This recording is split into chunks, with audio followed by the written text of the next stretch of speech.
फक्त एवढी विनंती आहे, बदली करता आमच्या दरवाजे येऊ नका. म्हणजे मोठा ताण झालाय तो. 93 म्हणतावरच सीओ मॅडमला सकाळी माझा फोन आहे, इसको इधर डाल दो, उसको उधर डाल दो. ते तर बिचारे असे ऍडजस्ट करतीलच तुम्हाला की तुमची सोय कशी व्हावी. बदल्या कशा मागता लोक. माझ्याकडे एक बाई आलती पाणी पुरवठ्यावाली, सांगावं कशी बदली करावी. ती होती दुसऱ्या माल्यावर, तिला पाहिजे होतं तिसरा माला.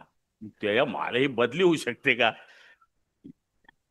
बदली कशी मागावी. 40 गावाने मागितली, वा मला तुम्ही चोपड्याला बदली करून द्या. चोपड्यावाल्याने म्हणलं मला रावेरला बदली करून द्या. याला म्हणता बदली. धरणगावहून एरंडोल, कोटेनगर टू जळगाव. ही पण बदली होऊ शकते का. एसपी साहेबांना आम्ही त्रास देतो, साहब उसको हेडक्वार्टर नहीं होना है, उसको तालुका पोलीस स्टेशन होना है.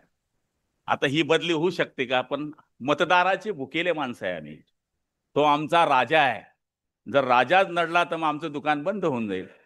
त्यामुळे आम्हाला नाईलाजाने साहेब तुम्हाला फोन लावा लागतो. नाही तर आम्हालाही पटत नाही या गोष्टी. आम्हालाही नाही पटत.